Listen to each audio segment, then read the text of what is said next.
Hello, this is Edwin Dearborn, another edition of Caffeinated Content. We're talking about great business ideas over that hot cup of coffee.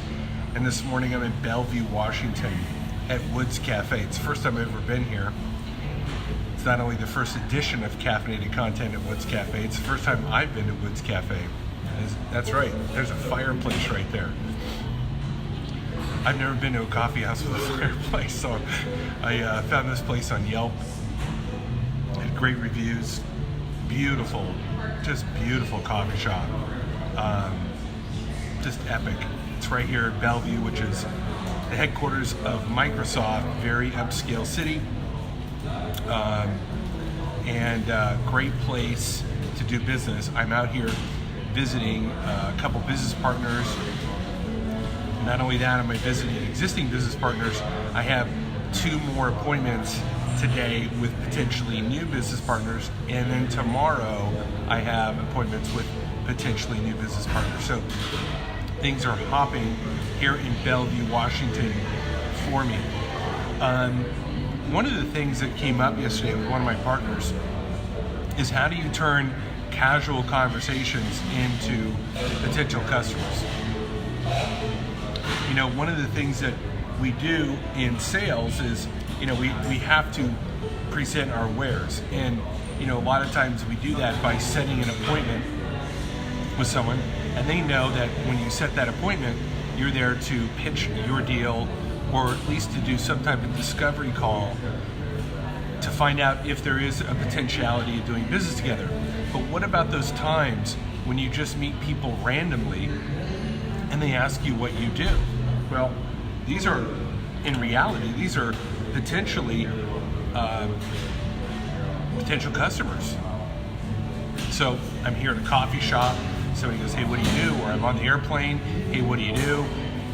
That's an opportunity, networking wise, to actually turn those people into potential customers or minimally business partners. So I'm sure you've had your examples throughout your life that somebody maybe randomly you met ended up becoming a good friend or became a client. But the question begs is, how do you transition that naturally so it doesn't sound like you're being some, you know, salesy dirtbag? You don't want to come across like a douchebag when you're pitching. You know, you want to come up naturally. So I've been doing some training with Dr. Sanjay. I forget his name. I'll post some of his stuff later. Where he talked about you want to ask questions where you know it's going to lead to an answer that's going to allow you to naturally start talking about what you do. So whether you're selling real estate or financial services or marketing services like I do, or whatever it is, when you meet somebody randomly, they go, so what do you do for a living? You can go, well, I'm a financial professional. I'm a marketing guy.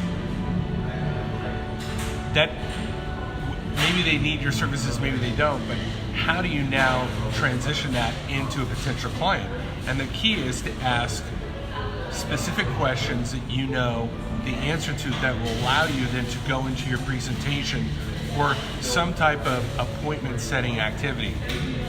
And this is very important for people that are just starting out going, okay, how do I build my database? How do I find more new customers? How do I start networking? Well, you're going to be randomly meeting people every day. Why not turn those into potential networking opportunities? So a great way is to ask a question that you know you're going to get your answer to. So if I'm a financial professional, you know, you may be talking and, you know, Sanjay would say, well, yes, the guy, so by the way, what's your favorite number? The guy goes, oh, I love the number 8. You go, okay, my favorite number is 28,000. And he's like, 28,000? Why is it? You go, well, we live 28,000 days, but only a certain amount of those days do we earn enough money to supply us with the last bit of our days. Here, let me show you. And then he goes right into the presentation.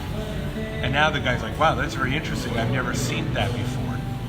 So my point is that you should be ready to funnel random communications into a potential clientele or a potential partnership opportunity. And that's because why not? You know, that's the whole idea of networking, is that you're building your contacts. And particularly if you're starting out and you don't have a large marketing budget, networking becomes probably your most successful guerrilla marketing tactic that you have.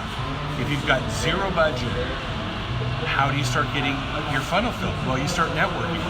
And if you go right into the sales pitch, you're not going to get people. But if you start asking questions, and as one sales professional said, the guy who's asking the questions is the one who's controlling the conversation. That's from Chris Voss, from the book You Can't Split the Difference. The person who's asking the questions is controlling the conversation. You ask the right questions that you know you're going to get the answer to, guess what? You're going to be in a situation where you're going to be able to present what you do and potentially have a new customer or at least a referral source. So again, asking the right questions to get the answers that you want. That's a great networking tactic. Okay, well, if you know anybody in the Seattle, Bellevue, Washington area that you could refer to me that is interested in some type of business opportunity, I'd love to be introduced to them. I'll be here today and tomorrow, but I'll also be flying up here on a routine basis, probably about once every 4 to 6 weeks, maybe even more often, depending on how things grow here in Bellevue and how fast. So thank you for joining in and caffeinated content. Again, this is my first edition here at Woods Cafe, and as I come out here, I'm sure I'll be here again to do more editions of caffeinated content. You have a great day. Bye-bye.